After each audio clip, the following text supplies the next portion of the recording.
The second track on the record, after we talked last, you sent it to me, and it was incredible. Only Love Can Save Me Now, and you're such a big Soundgarden fan. The thrill of having Matt and Kim on this, and Kim with a classic ripping Soundgarden-esque guitar solo on it is just so cool. Did that come about just because I imagine when you guys toured together, you connected, and then it was just a natural thing to ask them to appear on the record? Kind of, yeah. I mean, after everything that went down, we stayed fairly close. And I played the Chris Cornell on the Highway tribute show with them.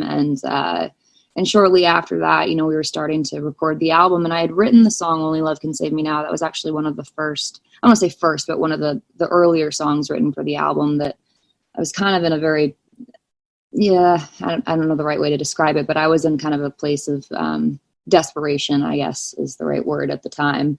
And that song in particular just had this very, dare I say it, Soundgarden-esque feel to it that I thought that they would contribute something that we couldn't, bring to the table ourselves. And so I sent them a very, very rough demo of it and called them up and was like, hey guys, would you want to lend your voices to this? Because I think we could really make something extraordinarily special together. And thankfully they said yes. And it actually became one of the last songs we recorded for the album, because we did it in Seattle, which was just incredible. We recorded it London Bridge Studios, which is, where Soundgarden recorded Louder Than Love, and Pearl Jam made 10, and Alice in Chains made Dirt, and, the list goes on and on and on.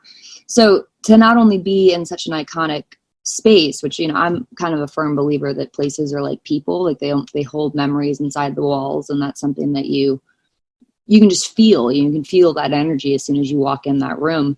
So to not only be there, but then to be there with Matt and Kim, creating something new after all this pain and suffering that we'd all gone through separately and together, and, and everything. It was a very, again, I don't want to speak for them, but for me, it was this very beautiful full circle moment of just proving how important music is, and how healing it is, and how just that it's soul food. It does something that nothing else in the world can do. And I think that that's so incredibly powerful. And then, like, on a light note, just to hear the song come to life for the first time with them playing it was just the coolest thing in the world. I mean, the first time Matt hits his snare and the first note that Kim plays on the guitar, I thought the speakers were going to explode. Like, it was just absolutely awesome. We all kind of looked at each other and went, well, that worked.